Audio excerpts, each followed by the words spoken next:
30 лет – много это или мало? С одной стороны, многое сделано для объединения чувашского народа по всему миру.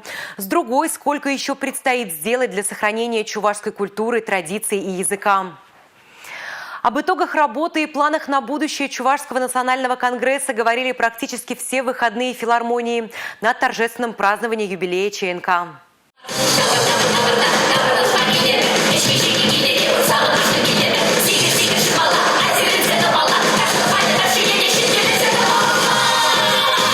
Сотни гостей приехали в Чувашию из разных уголков России на 30-летие Чувашского национального конгресса. Как признавались гости, чувашская речь, песни, национальные костюмы были как бальзам на душу. Такое ощущение, что все вокруг друг друга знали, радовались встрече, обнимались и обменивались новостями из своих регионов. Я представляю сегодня Республику Башкортостан, и в то же время хочу сказать, долгое время я работал в Ямал-Ненецком автономном округе, представлял чувашский мир и говорил всегда о том, что чуваши живут во всех регионах Российской Федерации. Для меня, как представитель чувашского народа, есть моя малая родина, это Чувашия, где мы можем, представители чувашского народа, можем представлять свою культуру, традиции, свой народ, и это высказывать всему миру России, говорить о том, что мы являемся пятой нацией по численности населения в России, и у нас такие замечательные люди, у нас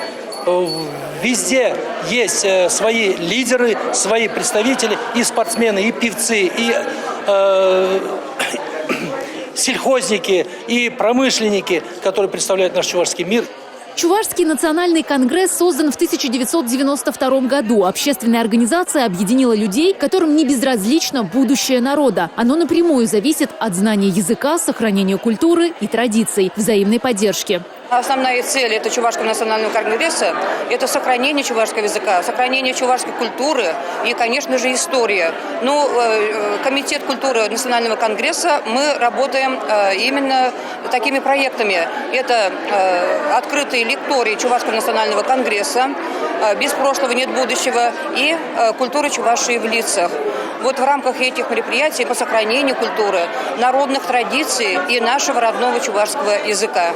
ЧНК 30 лет укрепляет связи с диаспорой. Общественная организация связывает более 100 национально-культурных объединений в российских регионах и за рубежом. Местные отделения созданы в каждом районе республики. В последние годы все больше молодежи участвует в мероприятиях Конгресса. Поздравляю с 30-летием всех, так как Чувашский национальный конгресс – это, я считаю, национальное достояние, особенно для регионов.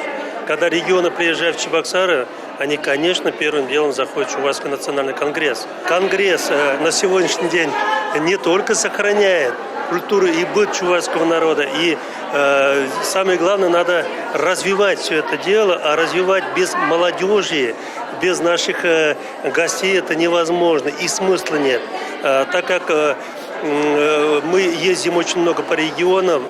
Тем не менее, как отмечают члены общественной организации, все меньше детей изучают чувашский язык. И сейчас все силы необходимо направить на решение этого вопроса. Кроме руководителя коллектива ансамбля телей, вообще по основной работе учителем музыки. Очень чувствуется, что это дети мало разговаривают, это на нашем родном языке. Раньше у меня и также и коллектив чувашский, это детский коллектив. Конечно же, мы разучиваем эти песни, и чувашские народные песни, и композиторские стараюсь брать, потому что через пример. А мне, конечно же, через личный пример, ведь в жизни надо показывать, правильно? Я всегда им говорю про свой коллектив, про наш Чувашский национальный конгресс. К этому надо подтолкнуть, чтобы они сами в дальнейшем уже заинтересовались и начали намного больше сами выполнять, что-то делать. Это самое, я думаю, главное. Надо обучать детей. У нас такая есть сейчас проблема, даже очень острая. В чувашских селах чувашские дети начинают говорить по-русски. Это очень большая проблема. И чтобы это не перескочить эту черту, чтобы черту невозврата, надо быстрее сейчас надо спохватиться и садики, школы включить, и семьи. В 86 школах обучаются на чувашском языке. И только вместе, объединив усилия, можно преодолеть трудности и идти дальше. Ради сохранения чувашской культуры, традиций и языка. С такой поддержкой все получится, уверены члены Чувашского национального конгресса. Татьяна Трофимова, Георгий Кривошеин, Республика.